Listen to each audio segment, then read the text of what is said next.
I'm a big fan of Malik Beasley, the basketball player. But today, we're going to focus on these bizarre gambling allegations and also his current financial situation. But before that, let's start out with the things we really love about Malik, his ability to play the game of basketball. Heading out to Ivy. Beasley. A deep three. Oh, threes. Jazz Smack, NBA and Utah Jazz basketball.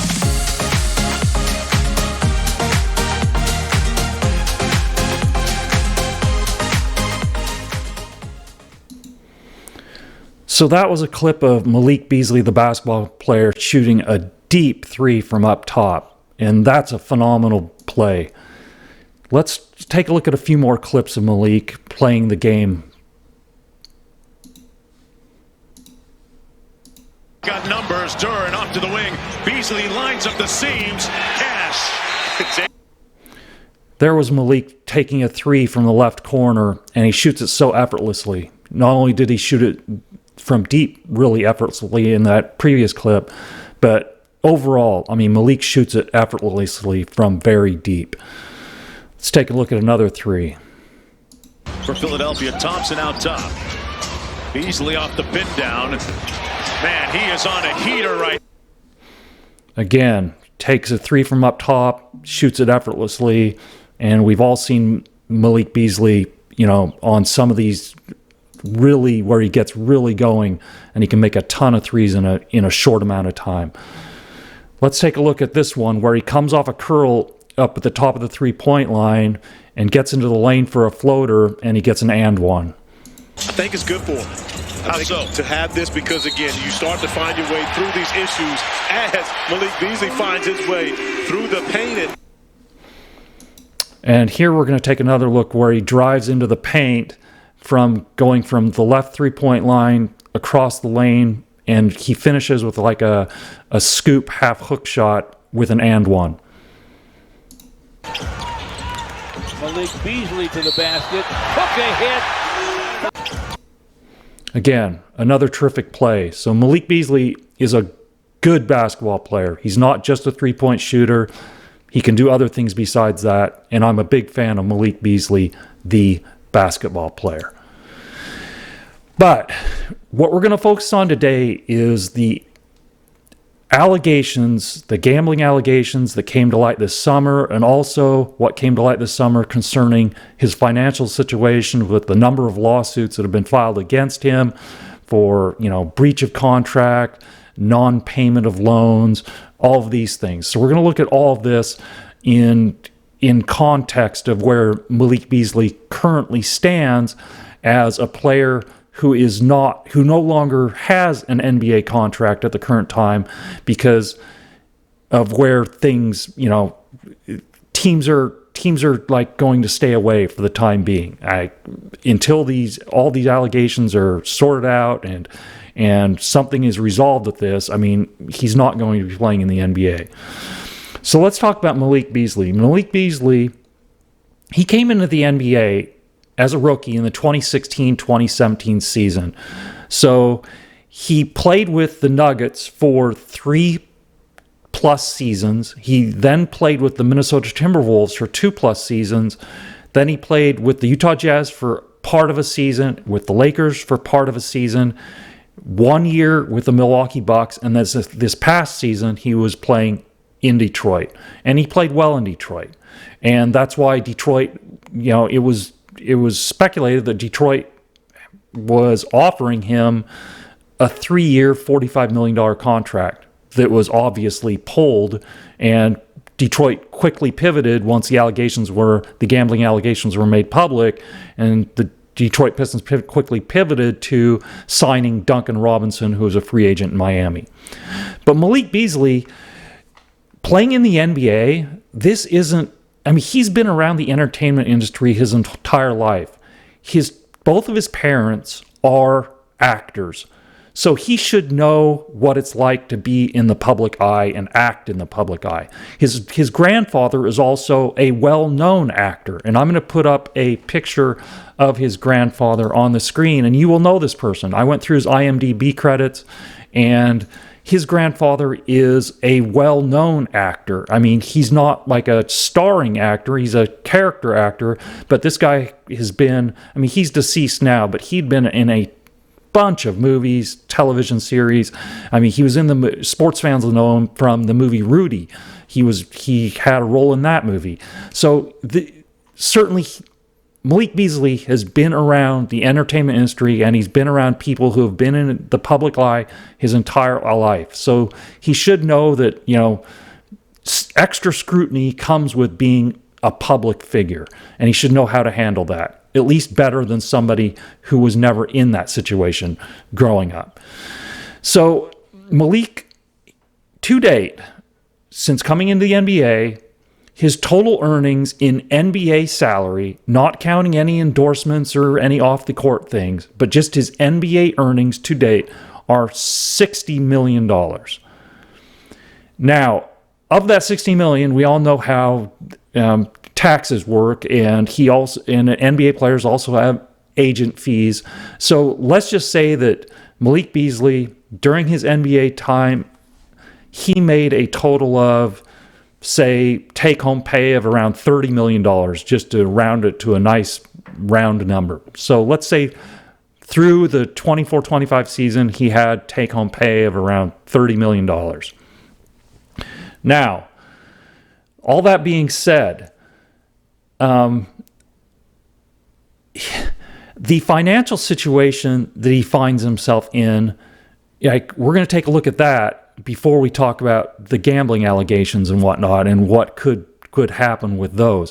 But let's just take a look at actually the and I'm going to do this in a summary with AI to make it easy. It just puts it into a nice grid form, so we can just go through the various number of known lawsuits that have been filed against him over the years since he's been playing in the NBA.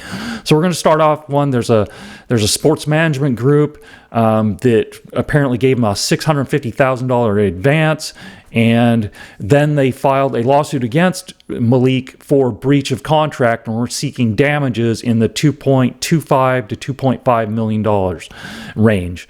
And as of June of 2025, those settlement negotiations were ongoing, so there's no definitive end to that particular lawsuit. The next one on the list is a company called South River Capital, a lending company that had given Malik Beasley a loan of $4.53 million, and this was a very high APR loan of 12%. So there was apparently a default of repayment on that loan, and so they took him to court, and the judgment was for a total of the original $4.53 million plus $1.3 million in fees, interest, and late charges, for a total of $5.8 million. So that one is still it's not clear what the status of that particular lawsuit is at this point in time. The next one on this list is from it's a bridge loan company that gives athletes bridge loans, and the dollar figure was not disclosed here, and we don't know what the agreement is of that. We assume that this one is likely still in negotiation. The one following this is where it gets really strange, and these are the next two are the ones that make little sense at all. So the next one on the list is a barber shop. A barber shop gave him a loan. The original loan was somewhere between $15,000 and $30,000, and the judgment against him was for $26,827. And in order to settle this judgment, Malik's wages that he received with the Detroit Pistons from last season were actually garnished in order to resolve this judgment. They were actually garnished. His wages with an NBA team were actually garnished. And the next one after this is just as strange. He received a personal loan from a dentist, and the original loan was $30,000, and the judgment was for $34,390. And again, this one his wages with the Detroit Pistons last year were garnished in order to settle this judgment.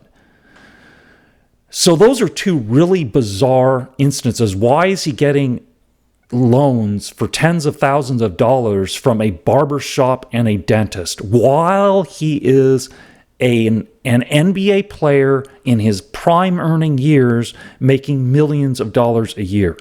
So why is he getting loans for tens of thousands of dollars from these small companies, these small businesses? I mean, it's quite illogical. And it's just concerning, to say the least. It's very concerning. The next one the next three on the list are all related to rent, unpaid rent, and also he had unpaid rent. It is apartment that he was leasing in Detroit. It fluctuated from $7,500 up to $14,000, and presuming that's been resolved, but who knows for sure. And then the next one after that is another one that's on this list, is another unspecified rent of $2,000 that was unpaid. And then the final one is an HOA was suing him for unpaid HOA fees of $2,000. So again, this is for somebody who's been in the league for, a little less than 10 years. This is a large number of lawsuits against him of people seeking monetary, compensation due to unpaid debts, due to damages, due to breach of contract. I mean, this is a lot for one individual who is making millions of dollars per year and has been in the NBA for not that long. I mean, it's long by NBA career standards, but obviously less than 10 years is not a super long period of time to incur this many issues with this many different businesses. I mean, it's startling, in all honesty. It's just absolutely startling. So those are the current lawsuits that have been filed against him over his NBA career, that at least we know about, that this AI is providing us. So now let's go back and talk about the actual gambling allegations and what that could potentially mean to him. Now, obviously, in the U.S. justice system, it is innocent until proven guilty, and that's what I'm assuming here. I am assuming that Malik Beasley is innocent of these charges, these gambling charges. I hope that he's innocent of these gambling charges. I want to see Malik Beasley play basketball again. That's what I would like to see. I would like to see Malik Beasley do well, resume his NBA career, and make himself financially whole and make himself be successful into the future with his finances. So that's what I hope. Now, the allegations against him are that he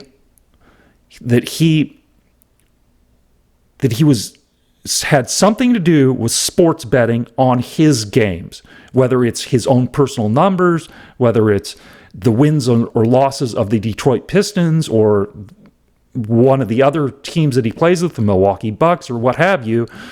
The allegations are that he was involved with sports betting on games that he was involved in playing. And that's quite concerning, because we all saw what happened with Jonte Porter recently, where he was accused of something similar and he's received a lifetime ban from the NBA, like in any capacity. He can't be a player, he can't be a coach, he can't be anything. He's just received a lifetime ban from participating in the NBA. So that's kind of, for a basketball player, that's somewhat of a death sentence in terms of your ability to earn a living. So those are the allegations, and that's what Malik Beasley currently faces. Now, if that is the case and he does receive a lifetime ban from the NBA, it's likely that he receives a lifetime ban for other leagues around the world as well. I mean, can he find some place that'll take him? Maybe, but are the primary leagues like the primary Euro League or something like that, these big teams in Spain and in these other countries, are they going to take a shot at it with him? Are they going to? I would say probably not. So his ability to earn money as a basketball player is greatly diminished if these allegations are proven to be true. Now, as of right now, it's ongoing investigation by the federal government that they are investigating this. That's the last word. I haven't heard anything more than that, other than they are investigating it. And that's why Malik does not currently have an NBA contract, is because, with these allegations pending, he's really sitting on the sideline and just waiting. We'll see what happens with it. But the other thing is one of the things we've seen over the years with athletes, we've seen a lot of athletes incur financial struggles after they get done playing. We see these guys, they play their last game, and then within 5 years, it's their reports they're completely broke. They have absolutely no assets left, they have no income, and they're really, in some cases, they become destitute. We saw that one of the recent cases, and this isn't all just about squandering money or something like that, but we saw the case with Delonte West, and obviously this has a whole bunch to do with substance abuse challenges and mental health challenges. But we've seen Delonte West living on the street and being homeless, and it's really sad when you see somebody who was playing in the NBA, and then you see them, kind of crash and be in really tough circumstances in the post-playing days. I mean, I think we all hate to see that. We want to see these guys succeed, and to see them struggle like that it's really disheartening. And that goes to let's talk about a couple of others that were in that situation.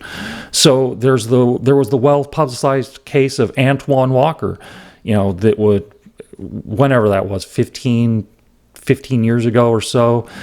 Antoine Walker, he had a phenomenal college NBA, college career where he played that season at Kentucky with Rick Pitino as a coach, and that was one of the best college basketball teams that we've seen. And that team went through, they won the NCAA championship, and then Antoine Walker goes to the NBA. Rick Pitino also ends up in the NBA, and they both end up with Boston. And Antoine Walker has a nice start to his career, and he earns himself a second contract. And that second contract that he signed was one of the most lucrative, at that time, it was one of the most lucrative contracts ever signed in NBA history. I mean, it was a huge contract for that time when he signed that. And I remember it was like 110 million, 120 million, somewhere in that range. And that was a ton of money when he signed that, a ton of money. And I remember at that press conference after Antoine had signed that contract, Rick Pitino got up and was talking about it, and he said, Antoine Walker will never have to worry about money again the rest of his life. And yet, right after Antoine Walker is done playing basketball and he's out of the NBA, he's broke. He has no money. He went through all of it. That after-tax money, he earned a ton of after-tax money. And we're talking like 60 million, something like that. And it was just gone. He spent it all. And it wasn't like a long time after he'd been done playing. It was right after he got done playing that it was just gone. And that's the concerning thing. And that's where it would be so much better if, I know the NBA has done a lot to try and, educate these guys with financial literacy, and they go through an orientation as rookies, and they talk about finances and spending and all these things and debt. But there needs to be more. There needs to be more so that these situations don't happen. And obviously, I'm talking about the well-publicized versions of this because, we have the situation with Malik, and we had the well-publicized versions of Antoine Walker, and we've also heard about, the supposedly troubles that Allen Iverson went through. I mean, I think Allen Iverson denies all that his financial situation, it wasn't as dire as people made it out to be, but we know Allen Iverson spent a ton of money in the casinos, in the clubs, and those type of things. So how bad, and I know there were property foreclosures with Allen Iverson as well. So he's obviously had some struggles. But the one unique thing about the Allen Iverson situation is what I would contend that we need to do more of. We would need to see more of this. Allen Iverson endorsed the shoe brand Reebok. That was the shoe that he wore. A lot of young kids wore that shoe when Allen Iverson was at the peak of his NBA career. I mean, and the Reebok shoe company as a whole was a reasonably well-received brand back then. It's kind of lost some of its luster over the years, but back then, I mean, that was considered a high-end brand of athletic apparel, including shoes. And so Allen Iverson was an endorser of that brand. He wore their shoes. And what Reebok did that I think more needs to be done is they set up a trust fund for Iverson that he would have access to only after he got older. So they set it up there. He would get that trust fund when Allen Iverson turned 55 years of age, and he will become 55 in the year 2030. So he will have access to a trust fund in the total amount of $32 million when he turns 55 years old in 2030. And that's a terrific thing, because you think that, okay, so a guy comes in the NBA, he doesn't know about anything about managing money. He goes through some struggles. He has a bunch of life experiences. He gets older. Presumably he's in a better position at 55 years old to make better decisions about his finances than he is when he's 20, 25, 30, something like that. So let's assume that he has the ability to make better financial decisions when he gets this windfall of money, and hopefully he doesn't squander it like he did his early earnings, like at least much of his early earnings. Another thing that Reebok has done is, there are reports that they had basically a lifetime contract with Allen for him to do some things with Reebok, and for that he was going to be compensated something like $800,000 a year, and that is also a terrific thing. Rather than providing all this compensation right up front, you kind of delay some of it and have them do working so they have a constant stream of income, in their post-retirement years, at least post-player retirement years. And that's what we need to see more of. Yes, the NBA as a whole needs to do a better job and needs to do more. I know they're trying. I know they've tried in the past, but there's obviously still cases of these guys having struggles.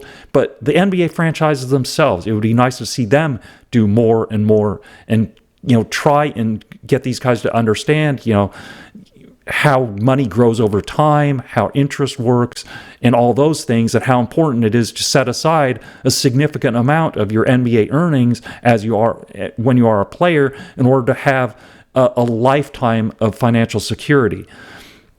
And certainly the franchise can do that. The player agents should be able to help the players with this and stress this over and over and over. All the companies that work with the players as, in endorsement deals, they can certainly help the players with this. I think that more can be done, because none of us want to see players in serious financial jeopardy once their playing careers have concluded. So that's my overall premise for, what I would like to see happen with the NBA in trying to get these guys into a better situation, rather than seeing the guys go through all this money and just basically squander it on stupid investments, squander it in, adult clubs, squander it with gambling, buying all these properties that aren't earning income. They have houses in all these different states. I mean, that is not helpful. I mean, those are draining assets, essentially. If you have homes that you're not receiving income from, it's just a drain on assets, having to pay taxes, having to pay upkeep, having to do all that. And there's just, unless you have contracts that are just insane, all that stuff adds up. And we've seen a lot of players get into a lot of trouble with these type of investments, with these type of purchasing decisions. So that's my premise. I mean, it's a really sad set of circumstances with Malik Beasley, because I am I'm a fan of Malik Beasley, the basketball player. He always seemed like a decent type of guy. You know, I never saw him as a cantankerous individual like some of the athletes. Seemed like a decent type of guy, but he's under serious allegations right now, and this type of allegations has certainly ended careers. I mean, we saw what happened with Pete Rose in baseball with the gambling, and he received a lifetime ban from baseball as a result of betting on baseball games. And so it's serious business. It's absolutely serious business, and I hate to see it. I hate to see even the allegations, and I certainly hope that they are proven to not be true. But anyway, for all those watching on YouTube, please like, share, and subscribe. And you can also follow us on Jazz Smack. And I sincerely hope that you have a wonderful day, and we will talk to everybody later.